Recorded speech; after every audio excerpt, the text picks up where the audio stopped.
qoy. Eləmi Yox, eləyərik? kvadratda -1 qoyulmaz. Mütləq burada sən kvadratik funksiya kimi yanaşmalıydın. Ne yazırdın? Hasilin iki misli 1'i verdiğine göre 1 bölü 2 imiş. Ha, bu da bura. Evet. Sonra bunun altında 4'te 1 var. 2'de 1 de olması için 4'te 1 kalır. Sonra ne diyordu? Diyordu ki hele gel bunun özünün de mənası var. Araştır. Buna 1 ver. 1 çıx 2'de 1 bu ne edir? Buna -1 ver. -1 çıx 2'de 1 -3 bölü 2 edir.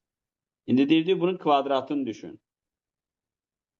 Şimdi kvadratını düşünəndə Sıfır. sıfırı düşünürdü ki sıfırı alır mı?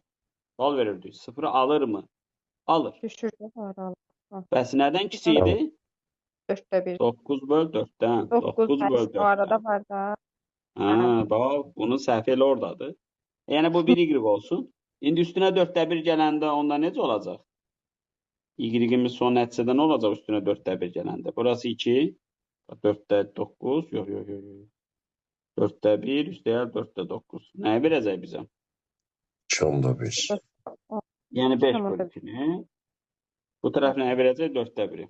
4'te Bax, siz belə bir ifadənin, hələ bu qüvvəti ataya qoyana, belə bir ifadənin ən kiçik, ən böyük qiymətini araşdırmağını öyrəndiniz. Boş 1-lə -1 qoymaqla deyil. Kvadrat ayıranda da elə kvadratın yerinə 0 qoymaqla deyil. Niyə? Çünki sinus x çıx 2'də 1'in öz mənası var. Sinus x-in məhdud funksiyadır. -1 ilə 1 arasında.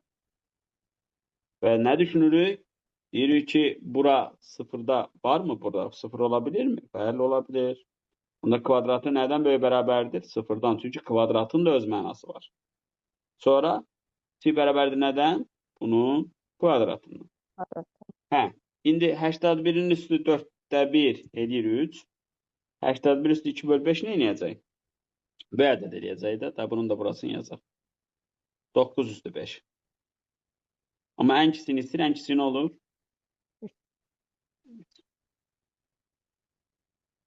Bu sualda həmin hissəni də təkrar elədik. Qəşəng düşünərsiniz bunu evdə.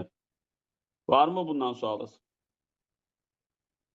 Mən biraz tez-tez keçməkdən misallarda sizə çox misal göstərməkdir niyyətim. Yoxsa nə qədər sual verirsiniz, verin.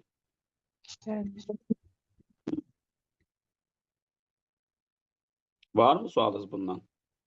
Xeyr, mən Bax, kvadrat ayırmağıma fikir verin. Sonra x-in yerinə bir dəfə 1, bir dəfə -1 qoymağıma fikir verin.